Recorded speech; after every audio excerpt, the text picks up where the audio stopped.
Oh, ça tourne! Hello la famille Femme Channel TV, ici The Password, we are in summer. Vous connaissez déjà Nothing Less Than the Best. Comme vous l'avez vu, we are in summer, c'est l'été. Mais après l'été, on retourne au travail. Alors notre sujet d'aujourd'hui, c'est l'intelligence émotionnelle. Comment cultiver l'intelligence émotionnelle? Nous savons tous, certains d'entre nous, ne savent pas gérer leurs émotions. Et aujourd'hui, on va en parler. Je vous définis vite fait c'est quoi l'intelligence émotionnelle. L'intelligence émotionnelle fait référence à identifier sa capacité d'identifier et de gérer ses propres émotions. Il y a aussi notamment quelques éléments. On dit généralement que l'intelligence émotionnelle comprend quelques compétences, à savoir la conscience émotionnelle ou la capacité d'identifier et de nommer ses propres émotions. On a un invité magique, spécial, qui va nous donner son avis dans un environnement sympathique et cordial. Alors, suivez-moi, on y va. C'est parti. Bienvenue, bien le bonjour dans The Password. Ici Pam Channel TV. Je sais que ça fait un petit moment qu'on n'est pas ensemble avec vous, chers téléspectateurs. Mais là, on est avec un sujet tocos. Donc, vous ne serez pas déçus. On va commencer d'abord, je vais vous introduire un peu c'est quoi le sujet. C'est comment gérer, donc comment cultiver l'intelligence émotionnelle. Alors, je ne vais pas vous mentir. Moi, on ne m'a jamais appris à gérer mes émotions. Ni à comment comprendre ce que c'était les émotions. Et surtout, l'intelligence émotionnelle, on nous éduque le moins dessus. Alors aujourd'hui, on va essayer un peu de causer dans une atmosphère cordiale et sympathique avec notre invité du jour, Monsieur Jules Nyongabo. Salut. C'est Monsieur Jules Nyongabo. Bonjour, c'est Jules Nyongabo. J'ai bien prononcé parce que mon Kirundi il est un peu bancal. C'était bon, ouais. D'accord. Bienvenue dans The Password, Monsieur Jules. Merci beaucoup, je vous remercie. Nous sommes très heureux d'accueillir Monsieur Jules Nyongabo qui va nous donner son avis, ses petits conseils à propos de l'intelligence émotionnelle. Alors, Monsieur Jules, avant de commencer un peu notre émission, on fait toujours un petit jeu qui s'appelle The Word of the Week. Le The Word of the Week, je vous donne un mot et vous me l'expliquez dans votre propre compréhension. Donc, c'est juste un mot, voilà, vous allez l'expliquer. Alors, le The Word of the Week d'aujourd'hui, c'est perspicace. Quelqu'un qui est perspicace. Bon, c'est une personne qui s'adapte aux situations, une personne qui s'arrange toujours à s'en sortir, qui, dans le social, a une certaine harmonie avec l'entourage, le voisinage, les gens autour de lui. Donc, un peu de moi, je pourrais dire que c'est une personne qui est sociable. Oui. Ouais. Exactement. Perspicace, c'est quelqu'un qui est éveillé, qui n'a pas de difficulté, comme vous l'avez dit, à interagir avec d'autres personnes. En tout cas, Monsieur Jules, voilà, on n'a rien à dire, on n'a rien à ajouter. Je vous en prie. Maintenant, nous allons aller à une étape sérieuse. Comme vous savez déjà, des passwords, vous êtes habitués. Je n'ai pas besoin de vous faire la liste. Là, on va commencer aux questions. Mais avant ça, je vais commencer la biographie de Monsieur Jules. Comme vous savez, nous, on va chercher pour vous donner des pépites, des gens qui vont vraiment vous inspirer dans la vie. Alors, Monsieur Jules Nyongabo, j'ai un peu cherché et j'ai vu que vous êtes Monsieur Jules Nyongabo, né le 27 juillet, on va taire l'année. Vous avez fait des études secondaires au lycée du Lac, si je ne me trompe pas. Je confirme. Dans la lettre moderne. Affirmatif. En 2011. Oui. Et vous avez débuté vos études universitaires en 2012 à l'Université du Burundi. Sans doute. Vous avez fait le droit. Le droit. Oui, vous étiez dans le département de droit et vous avez un peu fini en 2016. 2016. Et vous étiez éveillé. Donc, très tôt, vous avez commencé à faire des interprétariats. Déjà au secondaire. Oui, vous avez commencé, vous avez monté votre petite boîte qui s'appelle JTT Company. C'est ça. C'est une compagnie, excusez-moi mes chers téléspectateurs, je ne suis pas anglophone. General Transcending Trades Company. That's it. Donc, ne m'en prenez pas rigueur, je ne suis pas anglophone. Ok. Vous avez... C'était bon, hein? C'était bon. C'était bon. You got it. Thank you. You got it. Je suis fière maintenant. Vous avez créé votre boîte en 2010, si je ne me trompe pas. Ça fait ses débuts en 2020 ou...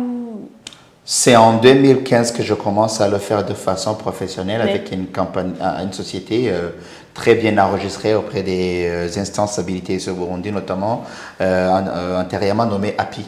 API. Ouais. Ah, d'accord. Donc, vous voyez que M. Jules s'est éveillé vraiment très tôt. Il a commencé sa boîte, un très grand entrepreneur. Je vous en prie, prenez exemple. Je vous en prie, moi aussi. Votre compagnie aussi, donc, ça a beaucoup de services. Vous avez le consulting, vous avez proposal management, event planning and management, vous avez translation, professional simultaneous and consecutive interpretation, sorry, C'est ça. with professional conference sound system. Great. Master of Ceremony, donc vous faites des MC dans divers Top. événements. Et oui, multiple services and goods provided. Donc vous donnez divers services et divers... donc voilà. Nous sommes à vos services. You just dream of it, then we achieve it for you. Yes. You dream, we achieve it for you. Vous rêvez et on le fait pour vous. Amen. J'ai continué aussi, vous avez monté, comme je l'ai dit tantôt, vous avez monté votre propre boîte et maintenant vous êtes à un niveau professionnel où vous faites de l'interprétariat, donc vous êtes facilitateur dans plusieurs compagnies, si je ne me trompe pas, plusieurs entreprises.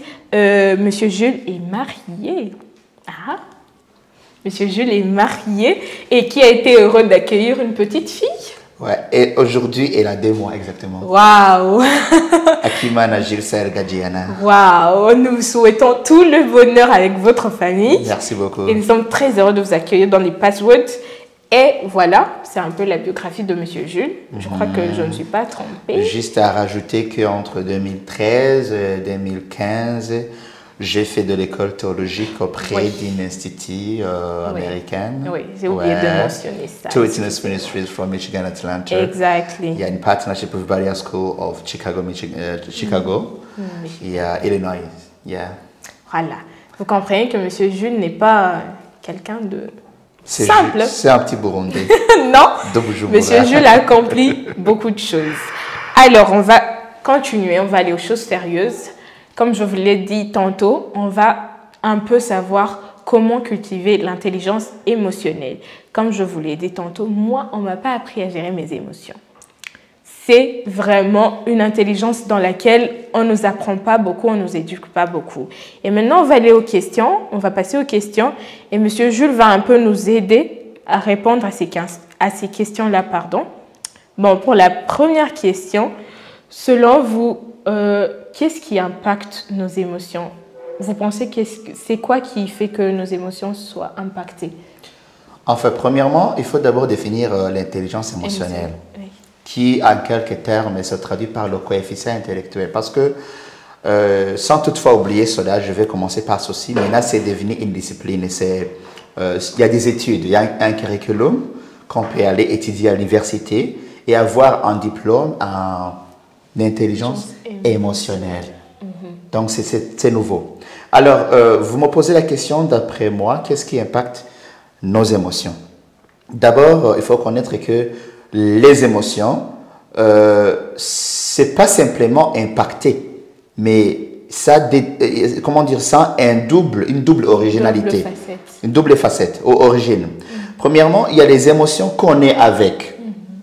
Il y a les émotions qui sont propres à votre aspect génétique que vous avez hérité de vos parents. Si vous aviez un grand-parent colérique que vous n'avez même pas vu, vous allez entendre des gens vous dire oh, celle-là, elle réagit comme son grand-père, que tu n'as jamais même pas vu. Tu vois, ça c'est le naquis, c'est dans ton génétique, dans les gènes. Il y a aussi le vécu ou l'acquis, les expériences de la vie, les différents moments. Alors, ça nous impacte en fonction de différentes civilisations. Par exemple, une personne qui est née en Afrique, au Burundi, précisément, ne va pas réagir de la même façon, ne va pas se comporter de la même façon qu'une personne qui est née aux États-Unis, qui a été éduquée par des parents qui sont très libérales, qui laissent la liberté aux enfants.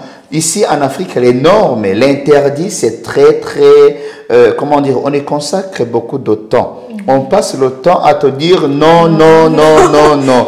Jusqu'au moment où tu arrives dans le secteur professionnel, tu regardes ton patron, au lieu de le prendre comme une personne avec laquelle tu peux t'épanouir, apprendre de lui, comment dire, avoir une expérience qui crée un engouement positif en toi, tu le vois comme un dictateur, parce que tu as vécu dans le dictatoriat depuis ton enfance. Donc, ça impacte différemment en fonction de nos originalités. Oui. Mais qu'est-ce que je vais dire qui est très important sur nos émotions? Nos émotions, on les cultive. Et on va parler de la différente façon de procéder, comment les développer ou les avantages. Alors, parlons des avantages. Quand on les cultive et quand on les régule, ça présente des avantages. Il y a ce qu'on appelle les compétences personnelles, où tu te connais toi-même, où tu te dis, moi, je sais que je suis colérique, je dois gérer ma colère. Je sais que j'ai une mauvaise interaction avec les gens. Je dois gérer mes relations. Comment est-ce que je vais avoir de bonnes relations avec des gens autour de moi? Il y a aussi ce qu'on appelle les compétences sociales. Ça veut dire dans le milieu du travail, dans la société, dans la communauté. Hein, c'est là où vous créez une certaine empathie pour les autres. Vous créez, vous mettez à la place des autres. Vous gérez des situations qui ne vous profitent à rien. Vous ne pensez plus à votre propre personne. C'est là aussi, ici en Afrique, au Burundi, on parle de l'amour. On vous parlait tout simplement de l'amour. Urukundo. Aime ton prochain, aime ton prochain. Mais c'est vague. C'est très vague.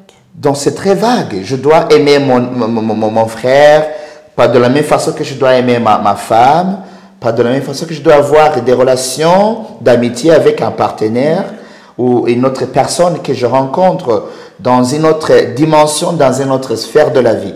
Donc c'est très vaste.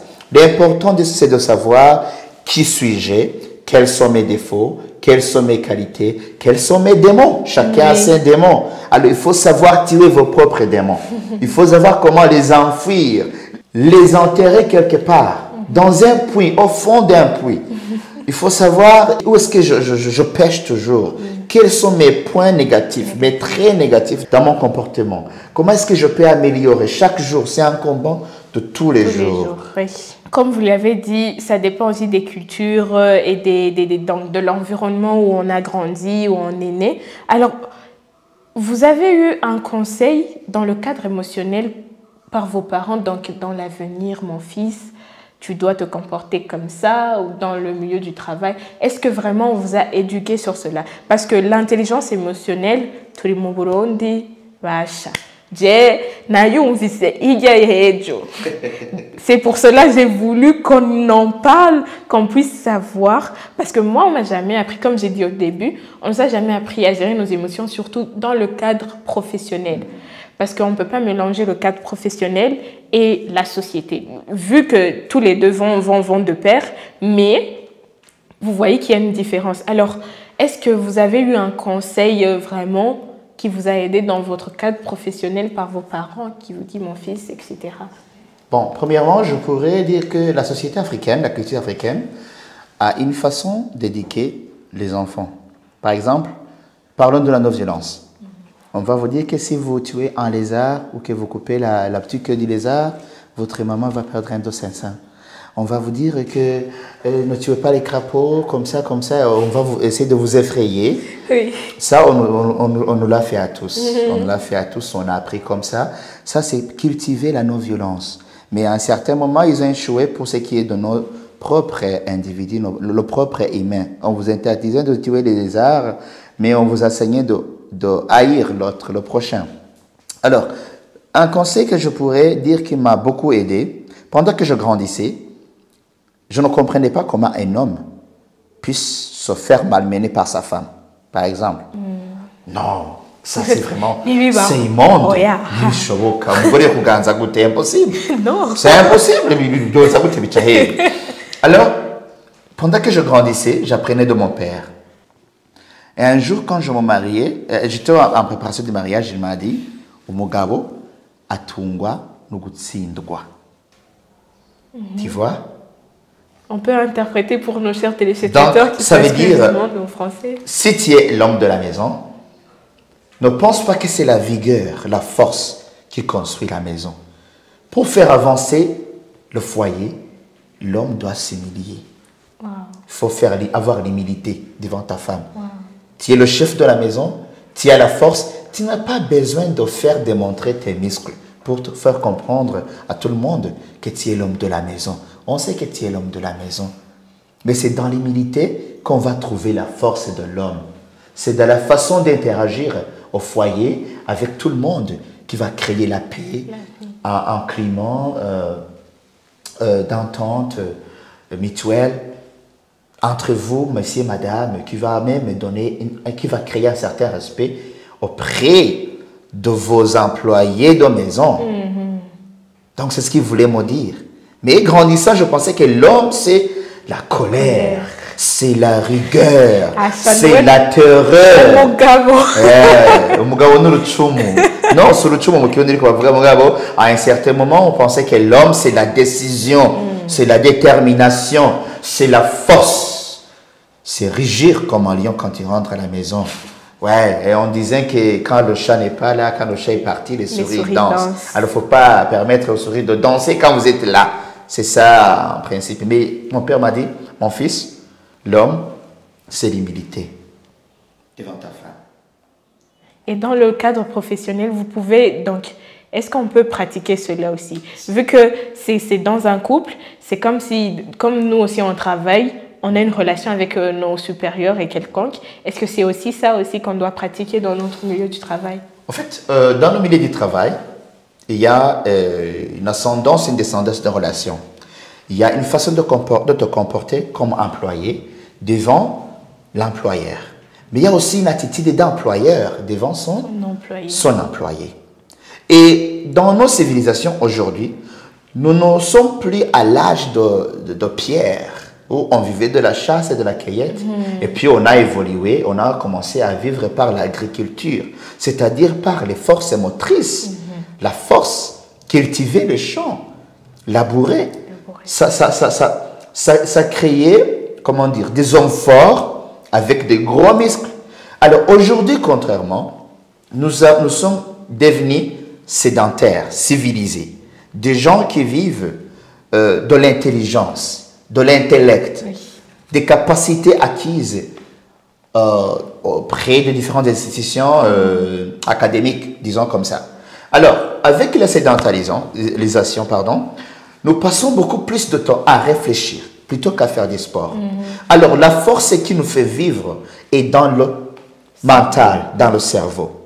Avec le développement de l'intelligence émotionnelle, un peu d'historique, pour avoir à répondre à ta question, ça a commencé avec les années 90, avec les professeurs comme Daniel Goleman. Yes, John Mayer, Peter Salovey, qui ont développé l'intelligence émotionnelle. Alors, ils ont démontré que l'homme a deux cerveaux. Le cerveau intellectuel, que nous sommes tous, et le cerveau émotionnel. Et ils ont démontré que tout ce que nous faisons dans la vie, au boulot, avec l'intellectuel, nous ne pouvons qu'accomplir 20% de ce que nous faisons. Le reste, c'est avec l'intelligence émotionnelle, c'est avec les expériences, c'est avec les relations que nous avons avec nos prochains. Alors demande-toi, tu as un patron qui te gronde matin, midi, soir.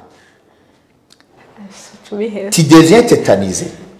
Tu le vois même entrer au bureau, tu oublies ce que tu es en train de faire, il te pose une question, où est le nom, tu lui montres le site.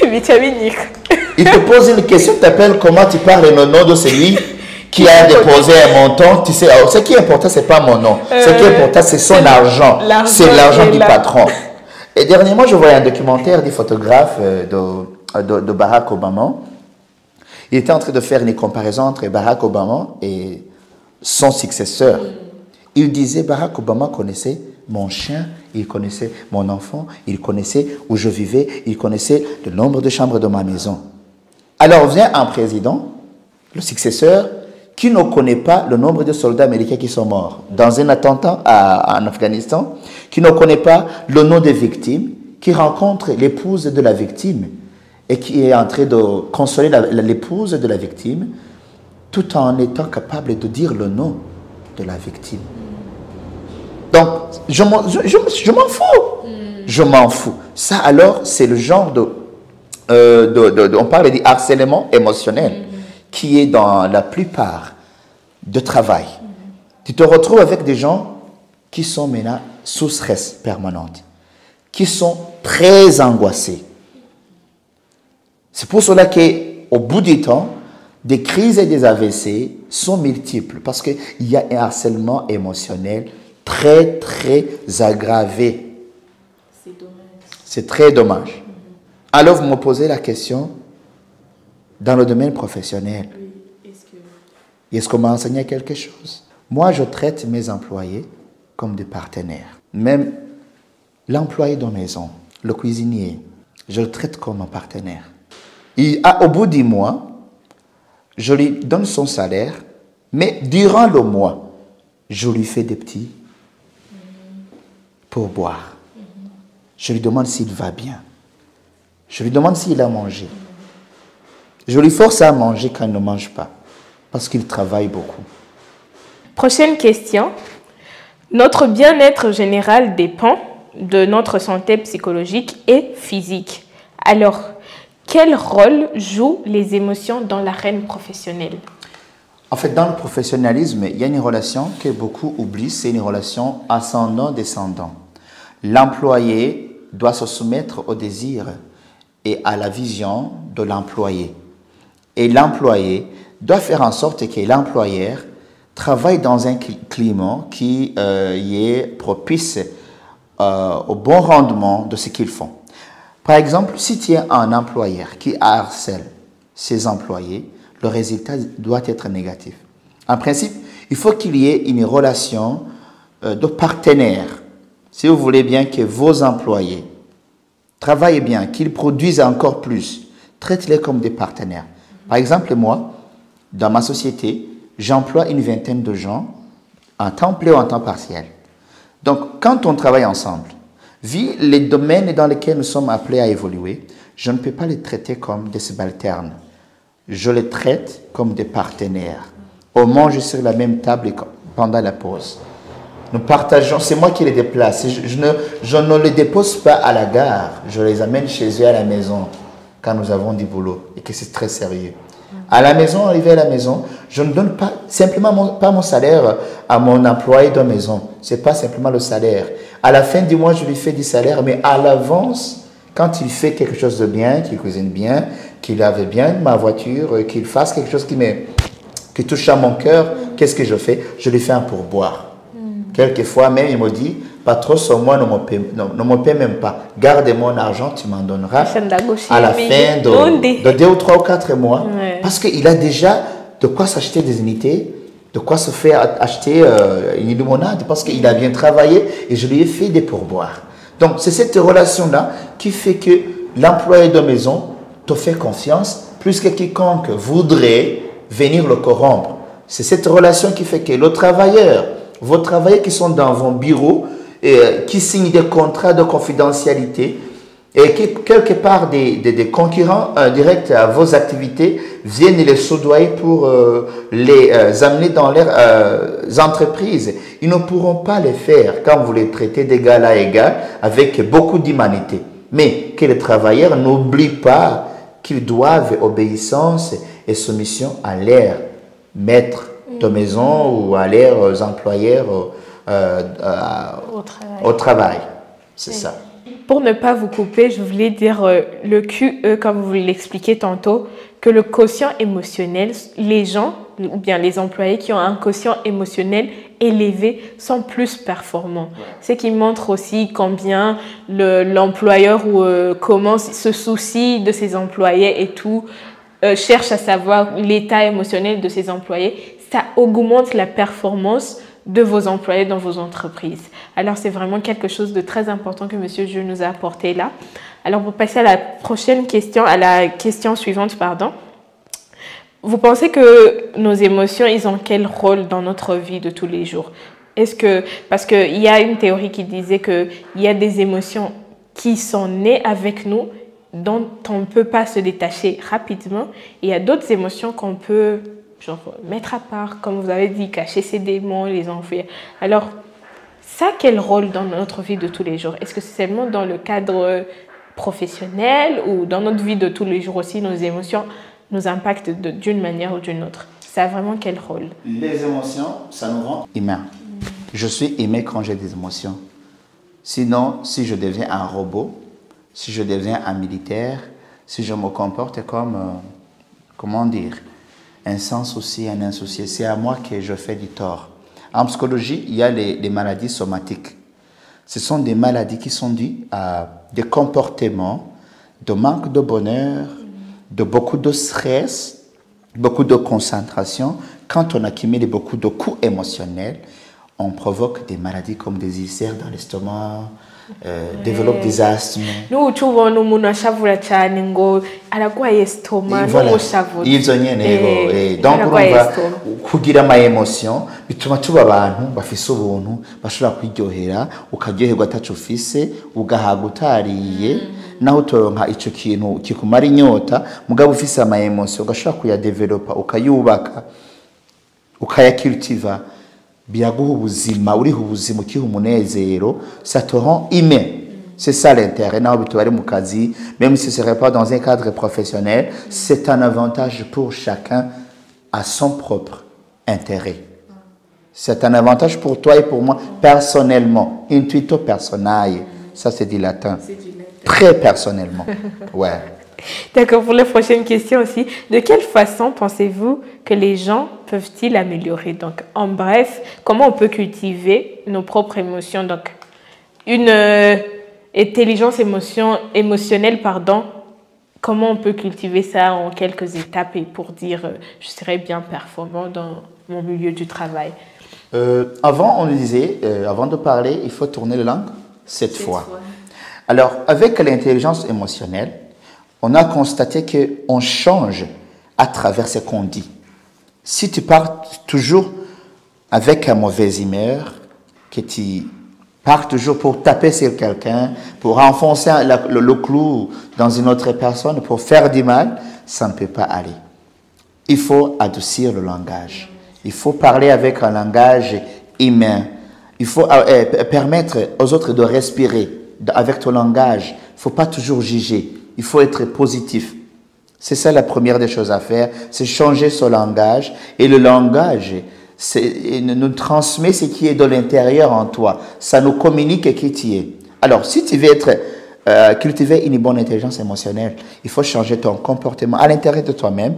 Alors, ça se manifeste dans l'expression de tes sentiments, de tes émotions et de tes états d'âme internes. Comme je le disais, sur l'aspect de comment améliorer l'intelligence émotionnelle, je peux aussi ajouter qu'il faut développer ses émotions.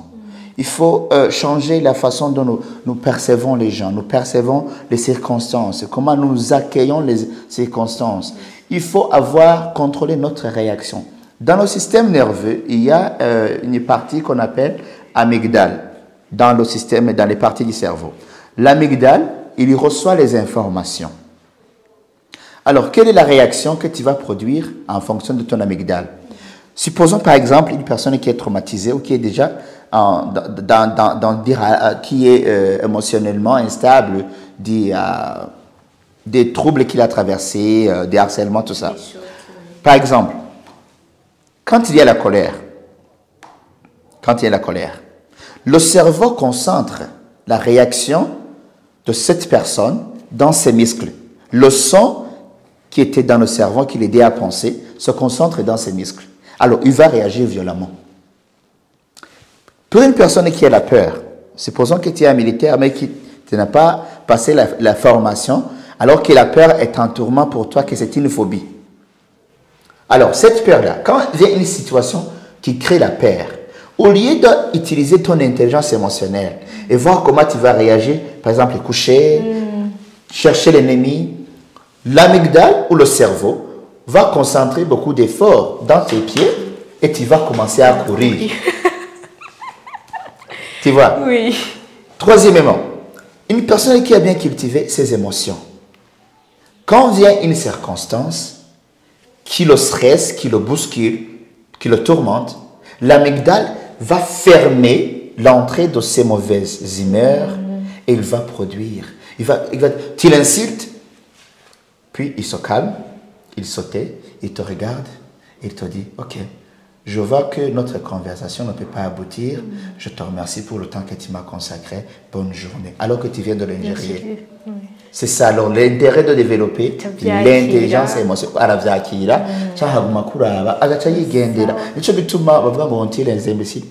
Le silence. Parce que ton émotion, il est hejuru par rapport yiwe. Et puis tu dis, ok, tu ne peux pas le raisonner. Il est très bas. Il n'en sait rien de l'intelligence émotionnelle. Alors, il faut gérer ses émotions, il faut les cultiver, il faut nommer ces émotions qui sont de mauvais augure, qui sont des problèmes pour toi, des défis. Il faut relever le défi, il faut trouver des solutions à tes propres incompétences émotionnelles. Wow. Les incompétences émotionnelles. Wow. Donc, je ne peux pas oublier de parler de quelque chose d'autre qui est dans les enseignements qui sont dispensés dans le curriculum de l'intelligence émotionnelle. On parle de multidiscipline. Donc, ce sont une intelligence multiple. On a trouvé que les gens qui ont des capacités, des aptitudes, avoir une multiplicité de disciplines, d'intelligence, sont des gens qui sont toujours heureux. Parce que c'est pour ça que je fais l'informatique. Et qu'à un certain moment, l'informatique, ça ne me va pas, je suis stressé. Je passe à la musique. Je joue de la batterie, je joue de la guitare. La guitare, ça ne va pas. Qu'est-ce que je vais faire la lecture. Je lis les livres. Ça ne va pas, ok. Je fais du mouvement, le sport. Oui. J'essaie de changer mon humeur. Alors de cette façon, si je ne me fais pas du mal à moi-même, je vais aussi cultiver l'attitude à ne pas faire du mal à autrui. Oui. Et ce qui est aussi important, c'est que l'intelligence émotionnelle nous apprend à gérer nos propres émotions et les émotions des autres, comme M. Jules l'a dit. Alors pour terminer, qu'est-ce que vous auriez comme petit conseil ou petit tip que vous pouvez donner à nos chers téléspectateurs qui souhaiteraient développer cet aspect-là de l'intelligence émotionnelle? Quels sont quelques conseils que vous pouvez leur donner pour y arriver, quoi? Premièrement, c'est faire l'introspection de soi-même. Il faut faire l'introspection de soi-même. Beaucoup de gens accusent les autres, les torts qu'ils se commettent à eux-mêmes ou qu'ils ont causé à eux-mêmes. Les gens, surtout ici en Afrique, l'honnêteté n'est plus là. On ne se regarde plus dans le miroir et on ne se dit pas la vérité à nous-mêmes. Il faut que je regarde dans le miroir et que je me dis, j'ai un teint noir. Okay, je ne peux pas me mentir que j'ai une teint blonde ou chocolaté. Je suis noir. Tu voyais, tu te mens à toi-même. Donc, il faut faire une introspection à toi-même. Alors, te dire, voilà, j'ai un défaut, je suis colérique, je suis très impulsive, j'ai un tempérament exagéré, je ne sais pas me contrôler devant les autres. Alors, après avoir identifié tes défauts là-dessus, après avoir fait l'introspection de soi-même, s'asseoir quelque part et penser comment trouver la solution à cela. Si chaque fois que tu réponds, tu fais du tort à quelqu'un, que tu blesses une personne, que tu blesses l'émotion de quelqu'un d'autre, assois-toi quelque part. Si tout le monde te dit que tu n'es pas une bonne personne à vivre avec, que tu n'es pas sociable avec les autres, il ne faut pas toujours penser, non, assois-toi quelque part, fais une introspection de soi-même, isuzume, uvuga ati none yuko twahuye nkabona umenga ndavye nabi canke akambwira ivyo wundi yambwiye ikibazo kindi ko niki kandi mu kubikora ntiwiyakize. Faut pas se juger. Faut pas se juger. C'est acceptation de soi d'abord. En le faisant, fais-la comme un petit jet.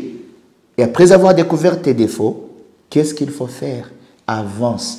Cultive-toi, cultive le meilleur en toi. Après avoir atteint un niveau de soi-même qui est bon, alors dispense le bon qui est en toi envers les autres.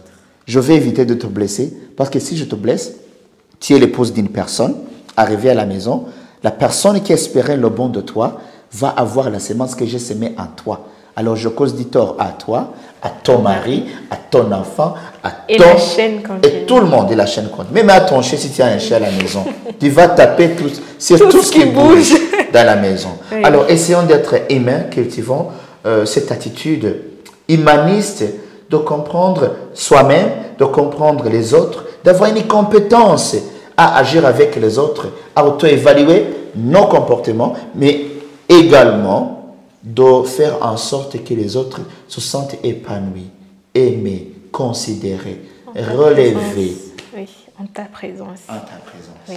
Waouh, un très bon conseil venant de M. Jules. Je vous ai dit, des passwords, on est là pour vous.